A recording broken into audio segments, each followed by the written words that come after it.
مقام مصطفیٰ میں اس آیت مقدسہ کا ترجمہ، اس کے مرادی معنی آپ سنیں اور اس کے بعد ہم انشاءاللہ اپنی گفتگو کا جو محور بنائیں گے قرآن مجید فرقان حمید احادیث مقدسہ سے پھر اس پر دلائل انشاءاللہ تبارک و تعالی۔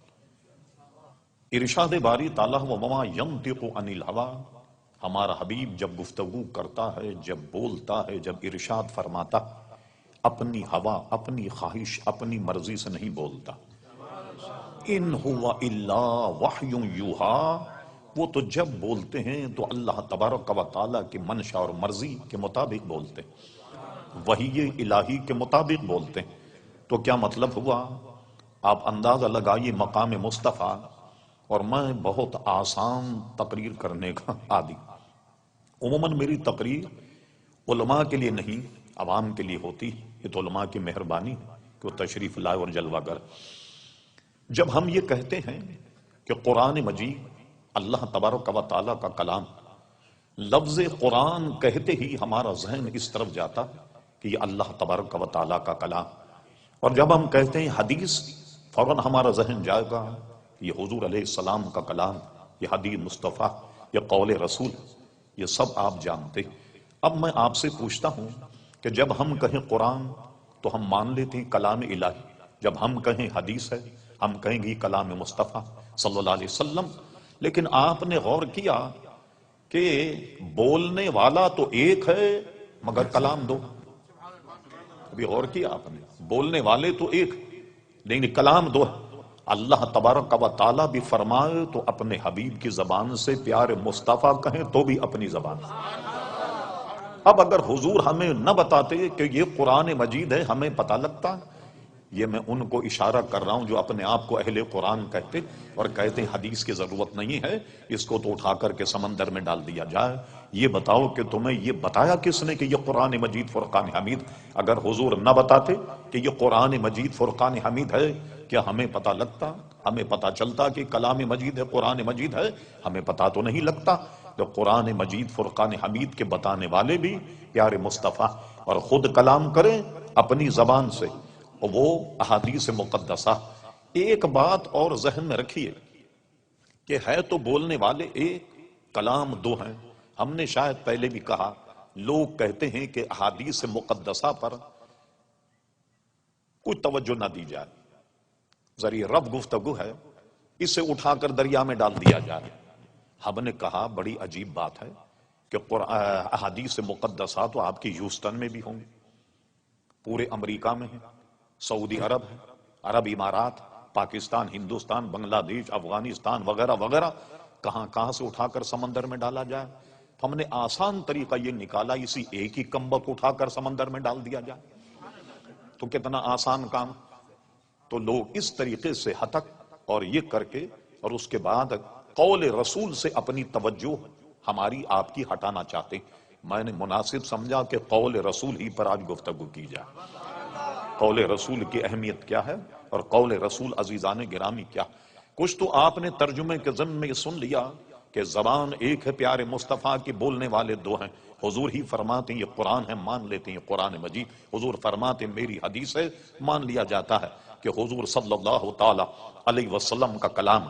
ایک دوسری طرف آپ کی توجہ مبذول کراتا ہوں، آدمی کی خوبی یہ ہے کہ آپ کہیں صاحب یہ بہت بولتا، بڑے دلائل، بڑے براہین سے بولتا، یہ صفت اس کی بڑی مشہور ہے، لیکن آئیے مقام مصطفیٰ پر گفتگو کر رہا ہوں تو ایک عجیب نقطہ آپ کے ذہن میں یہ بیٹھ جائے۔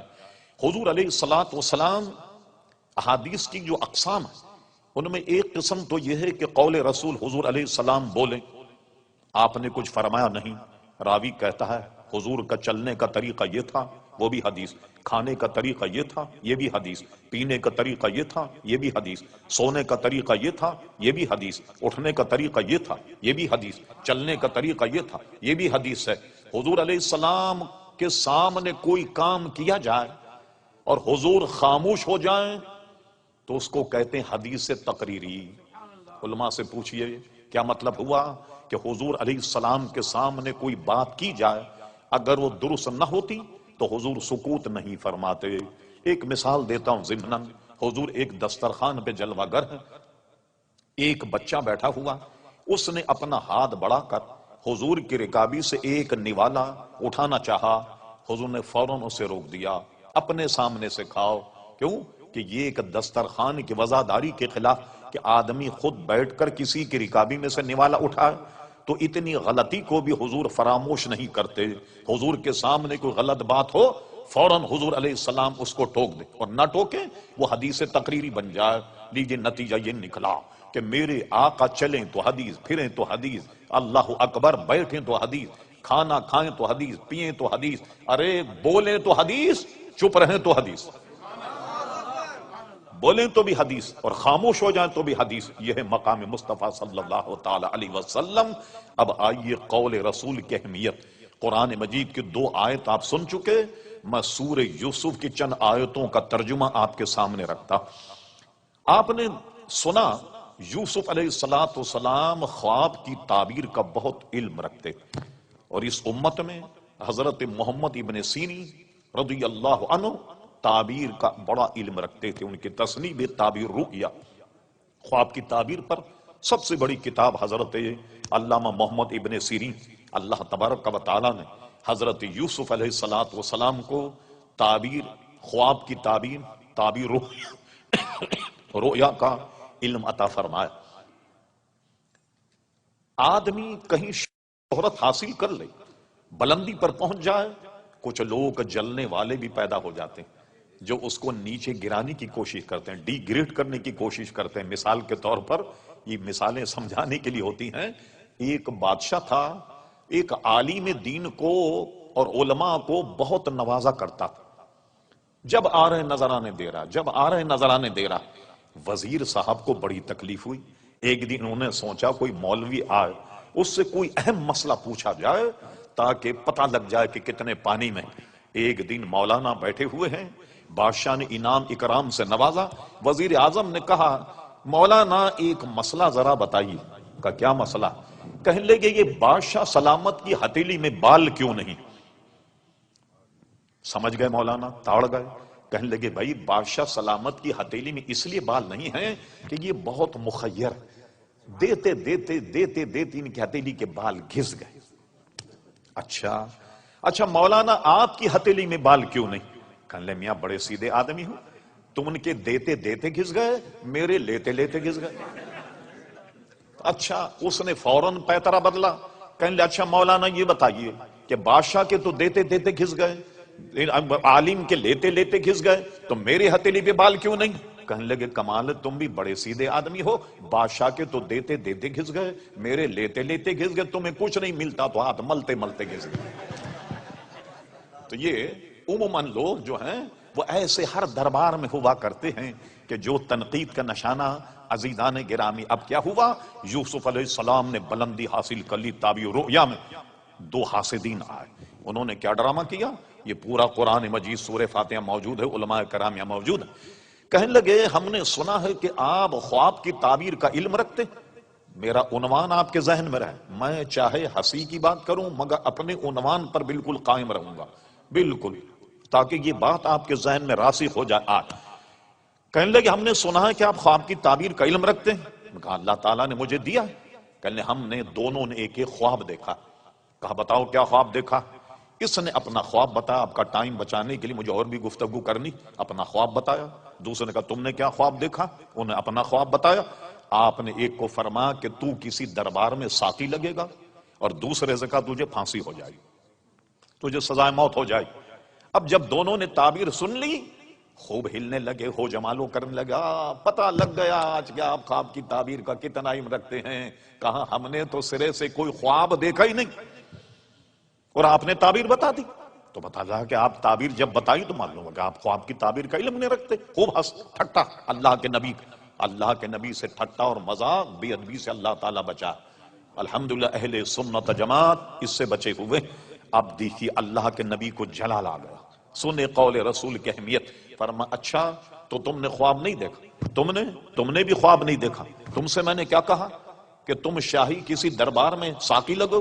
تم سے کیا کہا کہ تمہیں سزائے موت دی جائے گی؟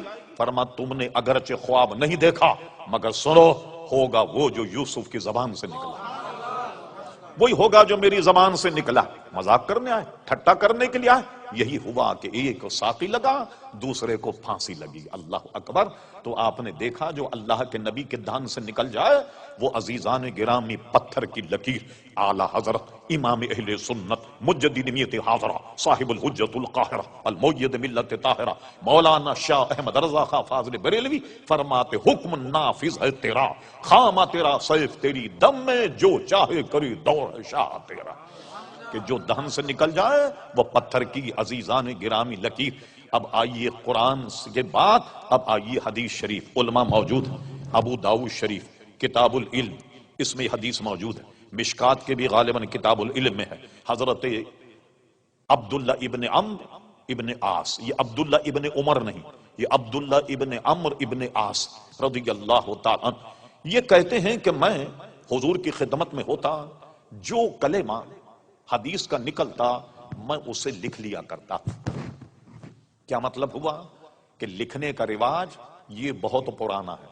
لوگ کہتے ہیں کہ 200 بار 300 400 سال کے بعد لکھی گئیں۔ ارے پورا فن پڑھیے آپ۔ اس زمانے میں روایتیں کیسے ہوتی کہ جیسے ہم اپنے بچوں کو قرآن یاد کراتے، علماء محدثین اس طریقے سے حدیثیں یاد کیا کرتے۔ امام بخاری کو کئی لاکھ حدیثیں یاد تھی، اور امام بخاری ایک مرتبہ سمرقند یا تاشقند پہنچے، وہاں کے علماء نے انہیں گھیر لیا، کہا امام بخاری ہماری خواہش یہ ہے کہ ہمیں ایک ایک اپنے شیخ کی ایک ایک حدیث سناؤ۔ اب مجھ سے پوچھیں مولانا آپ کے کتنے استاد ہیں؟ میں 8-10 کے نام لے لوں۔ مولانا پوچھیں بھئی 10-15 استاد کے نام لے۔ لوگوں کے ذہن میں تھا کہ 10-15 حدیثیں بیان کریں۔ امام بخاری سنبھل کر کے بیٹھے اور علماء کا جناب اجتماع، اور امام بخاری نے ایک شیخ کی ایک حدیث بیان کی تو علماء کہتے ہیں 1000 حدیثیں بیان کی۔ 1000 حدیثیں بیان کی کہ گویا 1000 علماء سے خدمت میں آپ رہے، اور آپ نے 1000 حدیث سے ایک ایک حدیث بیان کی اپنے ایک استاد۔ تو آپ نے دیکھا اس کی مشقت میں لوگ جاتے اور جناب حدیثوں کو یاد کرتے زبانی اور پھر لکھا کرتے۔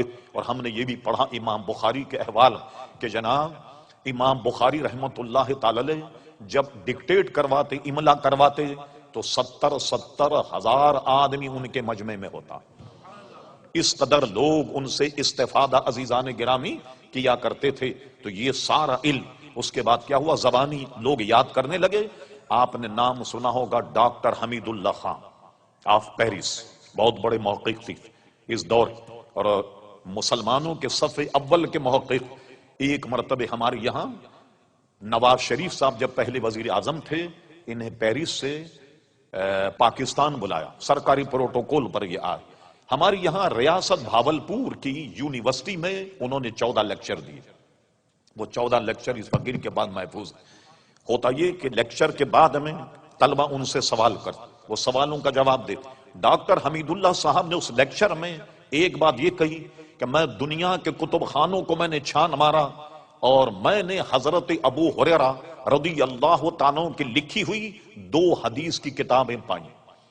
2 حدیث کی کتابیں میں نے تلاش کی دنیا کے لائبریری میں۔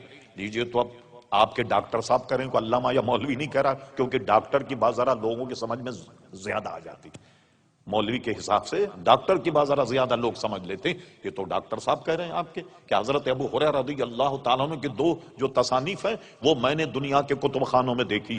غرض یہ کہ علماء نے بے شمار گھوم کر جا کر احادیث مقدسہ کتنی کہاں کہاں تک گئے۔ مشکات شریف کتاب العلم دوسری فصل سب سے پہلی حدیث، کثیر بن قیس رضی اللہ عنہ روایت کرتے، میں دمشق میں ابو دردہ رضی اللہ عنہ یہ مدینہ شریف سے دمشق آ گئے، اور دمشق کی جامع مسجد میں درس حدیث دیا کرتے۔ فرماتے ہیں کہ میں بیٹھا تھا، ایک شخص آیا مسافر، کھڑا ہو گیا حضرت ابو دردہ کے سامنے، وقت مناسب کہنے لگا یا ابا دردہ میں تمہارے پاس جانتے ہو کائے کے لیے آیا؟ اس کے سیاق و سباق سے پتہ لگتا میں کوئی تاجر نہیں، کوئی سامان لے کر آیا ہوں، یہاں بیچنا چاہتا ہوں، یا یہاں سے کچھ خرید کے لے جاؤں اور مدینہ شریف میں جا کر اس کا سودا کروں گا، کچھ کماؤں۔ صرف مجھے ایک چیز یہاں لائی ہے، اور کہاں سے آؤں جانتے ہو؟ میں مدینہ الرسول سے تمہارے پاس آیا ہوں۔ کہاں مدینہ شریف، کہاں دمشق، نہ ریل گاڑی نہ جہاز، نہ گاڑیاں، کوئی سواری نہیں، خچر، گدھا، اونٹ، گھوڑا، اس کے سوا کون سی سواری؟ کس سواری پر کتنی دور سے پہنچ، اور کہا میں مدینۃ الرسول سے تمہارے پاس آیا، اور سنو کائے کے لیے آیا؟ مجھے وہاں کسی نے یہ بتایا تھا کہ تمہارے پاس ایک حدیث رسول ایسی ہے جو سوائے تمہارے کوئی بیان نہیں کرتا، میں وہ حدیث سننے کے لیے تمہارے پاس آیا ہوں۔ لوگوں نے اتنی مشقت شاقہ اٹھائیں اور ہم ایک قلم سے چوکڑی لگا دیں کہ حدیث شریف کچھ نہیں ہے؟ یہ عزیزان گرامی ہے کیا؟ ایک وبال، یہ دنیا کی تباہی۔ یہ ہو کیوں رہا؟ یہ اس لیے ہو رہا کہ جو اس کا سبجیکٹ نہ ہو اس پر وہ گفتگو کرے۔ ڈاکٹر کا کام کیا قرآن مجید کا ترجمہ کرنا؟ کیا پروفیسر صاحب کا کام قرآن کی تفسیر بیان کرنا؟ یہ کہ عجائب چھچورا پن ہمارے یہاں ہو گیا۔ اور ہوشیار رہیے کہ جناب دن میں ناچ رہے ہیں، رات میں قرآن کی تفسیر بیان کریں۔ لوگ کہتے ہیں واہ واہ واہ، دیکھا آپ نے؟ پبلک بھی کیسی داد دے رہی کہ دن میں ناچ رہا اور قرآن مجید کی تفسیر بیان کرا، رات میں دن میں گانے گا رہا اور رات میں قرآن مجید کی تفسیر بیان کر رہا۔ ایک صاحب تھے، ہمارا مزاج دیکھی، وہ کمپیوٹر سے آیت نکال کر پڑھ کر تلاوت کر کے تفسیر بیان، کیمرہ لگ جاتا کمپیوٹر پہ، قرآنی آیت وہ ترجمہ کرتے۔ لوگ کیا کہتے؟ صاحب کمپیوٹر پر دیکھ کے آیت پڑھتا۔ اور ہمارے جیسا مولوی 20 آیت پڑھ دے بغیر کمپیوٹر کے، اپنے ذہن اور اپنے دل اور دماغ پر بھروسے میں، وہ کمال نہیں، کمپیوٹر پہ دیکھ کے آیت پڑھتا۔ وہ دیکھا آپ نے کتنا جناب وہ مشہور اور معروف ہے۔ یہ ہمارا مزاج عزیزان گرامی ہو کر رہ گیا۔ صحابہ نے، تابعین نے، تبع تابعین نے، علماء مجتہدین نے احادیث کے اخذ کرنے میں جو جو صعوبتیں اٹھائی ہیں، اللہ اکبر، اس کا آپ اندازہ نہیں لگا سکتے عزیزان گرامی۔ اور اس میں اتنا محتاط تھے کہ اس کی وجہ سے اسماء الرجال کہہ کے علم وضع ہوا کہ جو حدیث کے 5 اگر راوی ہیں، ایک ایک کی جان پڑتال کیجئے، یہ 5 کون ہیں؟ یہ بکر ہے، کہاں کا رہنے والا؟ اس کے باپ کون؟ والدین کیا؟ بیک گراؤنڈ کیا ہے؟ کسی سے قرضہ لے کر بھاگ تو نہیں گیا؟ کہیں جھوٹ تو نہیں بولا؟ کسی پر ظلم تو نہیں کیا؟ کبھی کوئی شرعی تعدیب تو اس پر نہیں لگی؟ ایک ایک آدمی کی جانچ پڑتال کی جاتی۔ امام بخاری کی تاریخ دیکھ، فرماتے ہیں میں نے اپنی تاریخ میں جو ہزاروں کے نام لکھے، ایک ایک آدمی کے حال سے میں واقف ہوں۔ میں نے تو زخامت سے بچنے کے لیے بڑے کم احوال لکھے۔ یہ اسماء الرجال ایک علم وضع ہوا، ہر ایک آدمی کی جانچ پڑتال عزیزان گرامی کی جاتی۔ ایک حدیث لینے کے لیے پہنچے، جس سے حدیث لینی، وہ ایک تھیلا پکڑے اپنے گھوڑے کو بلا رہے تھے، آ گھوڑا آ گیا۔ جب اس نے تھیلے میں منہ ڈالا تو انہوں نے فوراً تھیلا گھوڑے کے منہ میں پکڑ لیا، پکڑنے کے بعد اس کو باندھ دیا۔ جو حدیث لینے آیا اس نے کہا اوہ، اس نے تو گھوڑے کو دھوکہ دیا، دھوکہ دے کر کے پکڑا کہ اس کے تھیلی میں چارہ، اور بلا کر کے انہوں نے اس سے حدیث نہیں لی۔ فرمایا جو جانور کو دھوکہ دیتا وہ آدمی کو بھی دھوکہ دے سکتا۔ اتنا محتاط انداز اختیار کیا محدثین نے، اور ہم نے چوکڑی لگا دی، حدیث کوئی چیز نہیں۔ قرات گفتگو طویل نہ ہو جا۔ حضرت عبداللہ ابن عمرو ابن عاص فرماتے ہیں جو بات حضور کی زبان سے نکلتی میں اسے لکھ لیا کرتا۔ قریش کے کچھ لوگ میرے پاس آئے اور مجھ سے کہا یا عبداللہ، تم اپنے نبی کی ہر بات لکھ لیتے ہو؟ کبھی وہ غصے میں بھی ہوتے ہو، کبھی شفقت اور پیار محبت کے عالم، تم تو لکھ لیتے ہو یہ حدیث ہے۔ کیا مطلب تھا ان کا؟ مقصد یہ تھا بتقاضۂ بشریت، حضور غصے میں ہو، کوئی بات ایسی کہہ دیں جو خلاف واقع، اور تم تو لکھ دو گے کہ یہ حدیث۔ حضرت عبداللہ نے لکھنا موقوف کر دیا۔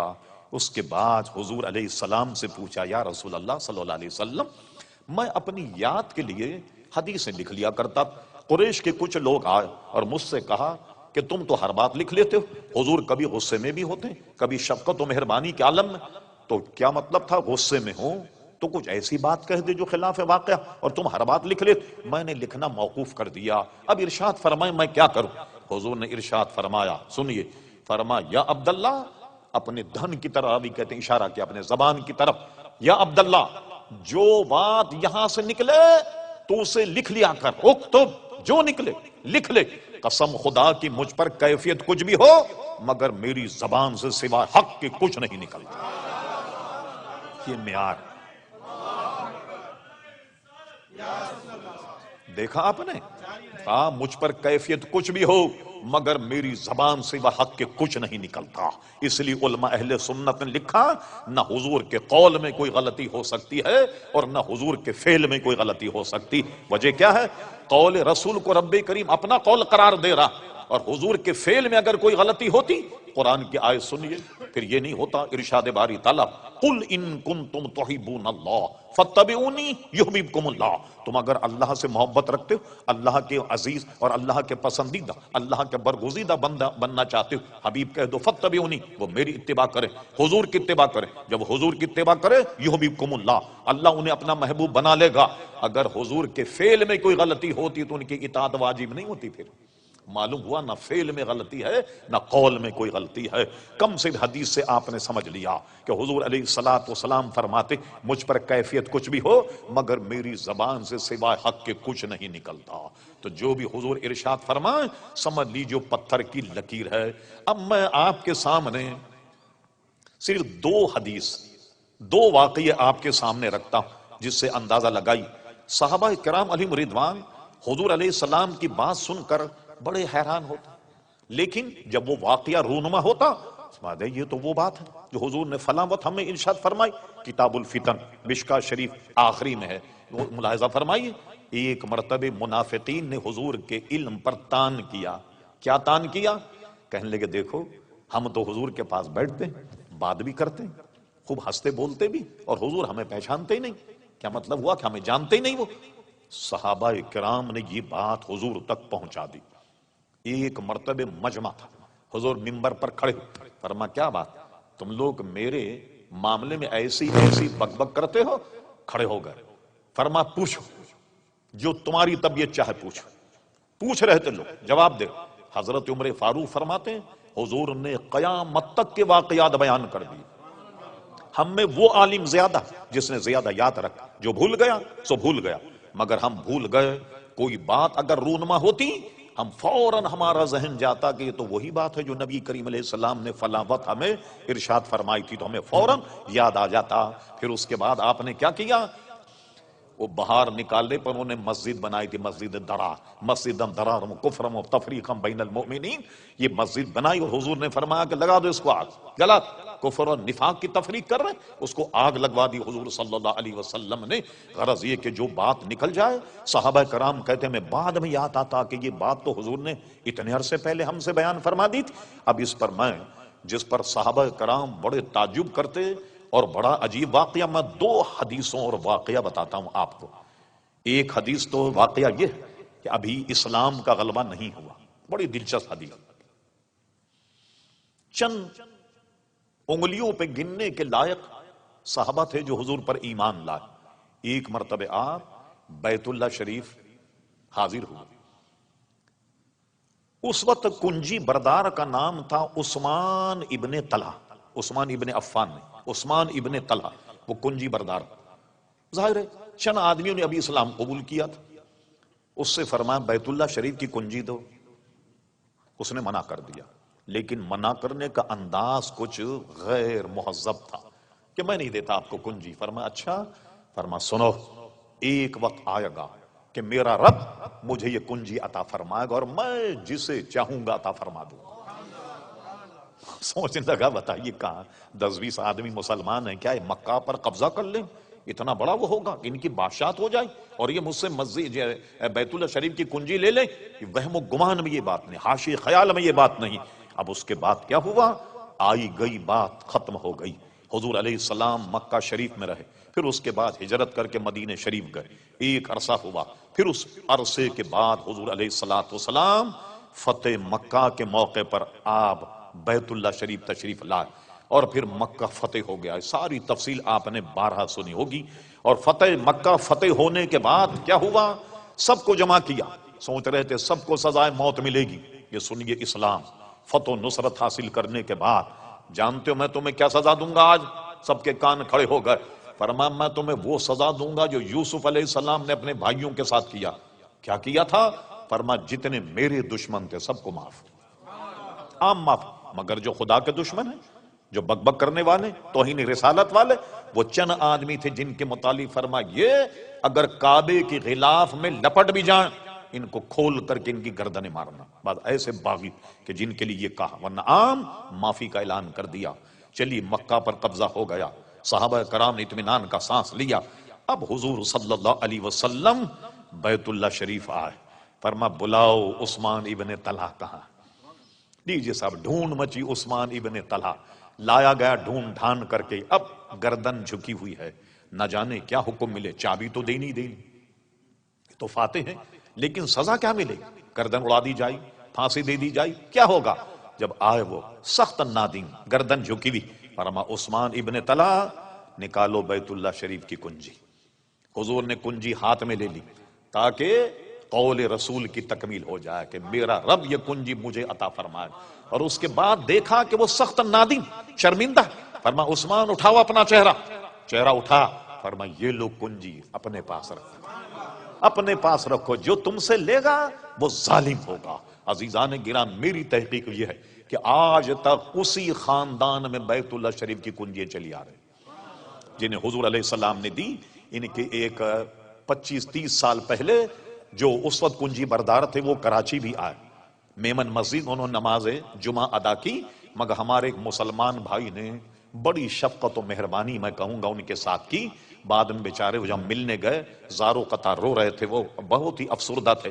ہوا یہ کہ میمن مسجد ایک اژدہام ہوتا، بہت لوگ ہوتے، ان کی کوئی خاندانی انگوٹھی تھی، کسی صاحب نے برکت کے لیے مصافحہ کرنے میں کھسکا لی، سمجھے؟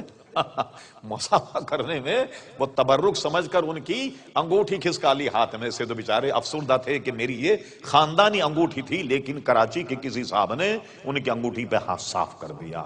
پھر اس کے بعد اب شاید ان کے صاحبزادے ہوں گے جو وہاں کے سجادہ نشین، جو کنجی بردار ہوں گے، تو آپ نے دیکھا ایک ایسے موقع پر فرمایا کہ میرا رب یہ کنجی مجھے عطا فرما اور میں جسے چاہوں گا عطا فرما دوں گا۔ اور حضور نے کنجی لی اور لینے کے بعد فرمایا کہ یہ نادم ہے، چلو لو تم ہی کنجی کو رکھو۔ اور بعد میں مسلمان ہو گئے، ایمان لے آئے، جماعت صحابہ میں وہ شامل بھی ہو گئے۔ تو آپ نے دیکھا کہ جو بات حضور کے دہن سے نکلی، اس لیے امام اہل سنت کہتے ہیں وہ زبان جس کو سب کن کی کنجی کہیں، اس کی نافذ حکومت پہ لاکھوں سلام۔ ایک واقعہ، دوسری حدیث سنیے۔ حضور علیہ السلام نے ہجرت کی، حضرت علی کو بستر پر چھوڑا، امانتیں حضور کے پاس، اور آپ نے یہ سنا ہوگا کہ حضور علیہ السلام پر ایمان نہیں لائے لوگ، لیکن حضور کو امین اور صادق ضرور کہتے، یہ امانت دار۔ حضور اب رب کریم کا حکم آ گیا، ہجرت کے لیے نکلے، حضرت علی کو بستر پر لٹایا، اور اس کے بعد جب نکلے تو چاروں طرف لوگ گھیرے ہوئے تھے الیاذ باللہ حضور علیہ السلام کو قتل کرنے کے لیے۔ اور حضور علیہ السلام نے کیا کیا؟ حدیث شریف میں آپ سورہ یاسین تلاوت کرتے ہوئے نکلے، اور جب لوگوں کے سامنے سے گزرے یہ آیت قرآن کی حضور کے دہن پر تھی، وَجَعَلْنَا مِن بَيْنِ أَيْدِهِمْ صَدًّا وَمِن خَلْفِهِمْ صَدًّا فَأَغْشَيْنَاهُمْ فَهُمْ لَا يُبْصِرُونَ۔ حضور نے یہ آیت پڑھی، سارے کافر اندھے ہو گئے، کوئی حضور کو نہیں دیکھ پایا۔ آپ چلے گئے، آپ نے سنا ہوگا واقعات، غار ثور میں چلے گئے، یہاں بھی نظر نہیں آئے، اور ایک روایت میں کہ غار ثور کے ارد گرد گھومنے لگے کافر، وہاں بھی حضور نظر نہیں آئے۔ لیجیے آپ مجھ جیسے مولوی سے پوچھے مولانا یہ بتائیے کہ حضور جسم اور جسمانیت رکھتے تھے تو نظر کیوں نہیں آئے؟ بھئی میں کہوں گا یہ حضور کا معجزہ تھا اس لیے نظر نہیں آئے، آپ بھی سمجھ لیں گے بات۔ لیکن آئیے ہم اعلیٰ حضرت امام اہل سنت مجدد دین و ملت پروان و شمع رسالت عظیم البرکہ عظیم مرتبت مولانا شاہ احمد رضا خان فاضل بریلوی کی دیوڑی پر جاتے ہیں۔ حضور یہ بتائیے، ہم نے مولانا سے مسئلہ پوچھا تو انہوں نے کہا بھئی ایک حضور کا معجزہ نظر نہیں آیا، آپ بتائیے حقیقت حال کیا؟ امام اہل سنت نے کیسے ٹیکنیکل انداز میں سمجھایا، فرما جان ہے، جان کیا نظر آئے، جان ہے، جان کیا نظر آئے، کیوں عدو گرد غار پھرتے ہیں؟ ارے حضور جان ہے، اور جان آدمی کے بہت زیادہ قریب ہوتی ہے، بوجہ اقرب، بوجہ قریب ہونے کے، اس لیے حضور علیہ السلام نظر نہیں آئے۔ اور آپ بار سن چکے وہ جان اس کائنات کی جان، ای جہاں اون جہاں، وہاں کے جہاں کی جان، میری جان، آپ کی جان، اور مجھ سے پوچھو میں کہوں گا وہ ایمان کی بھی جان۔ اور امام اہل سنت کہتے اللہ کی،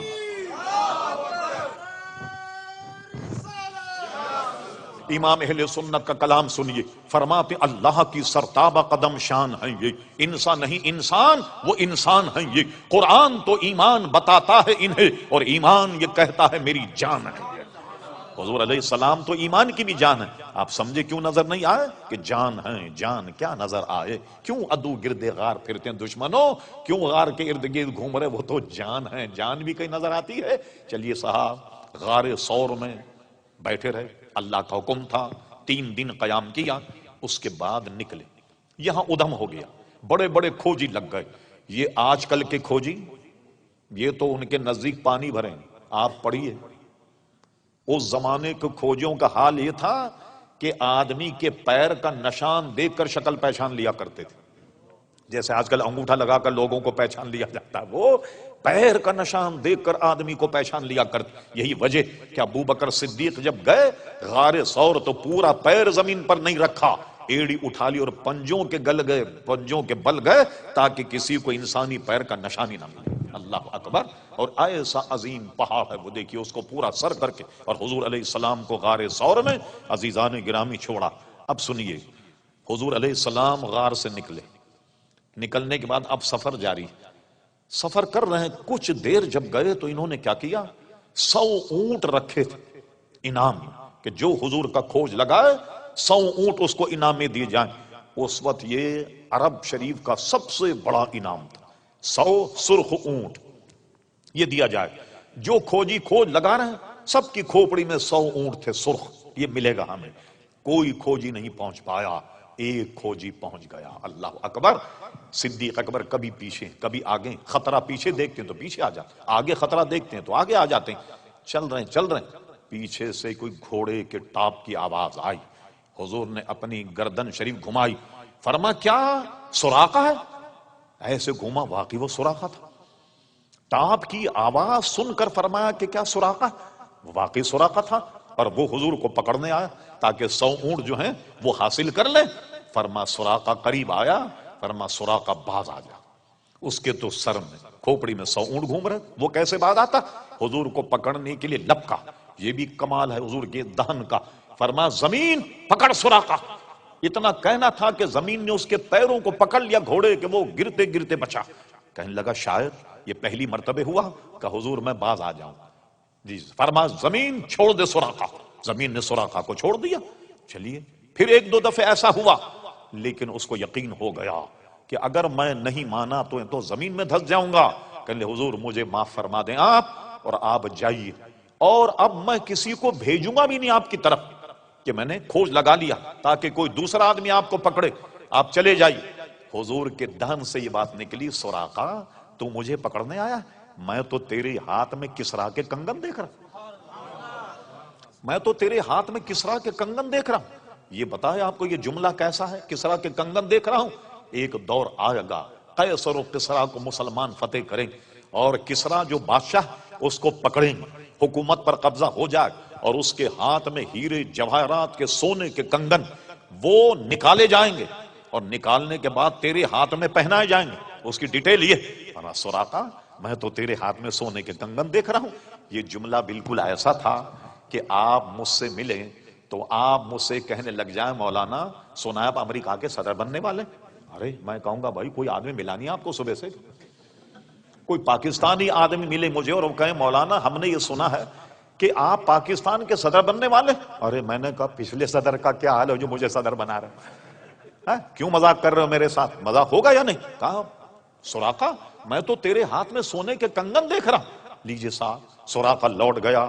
اب لیجئے صاحب، حضور کے دہن سے نکل گیا، اور میں نے پہلے بتا کیا، وما ينطق عن الهوى ان هو الا وحی یوحى، اس کو سامنے رکھی اور مقام مصطفیٰ سامنے رکھیے۔ حضور اس دنیا سے تشریف لے گئے، قیصر و کسریٰ فتح نہیں ہوا۔ صدیق اکبر کا دور 2 سال کچھ مہینے کا، بڑی فتوحات ہوئیں، کسریٰ فتح نہیں ہوا۔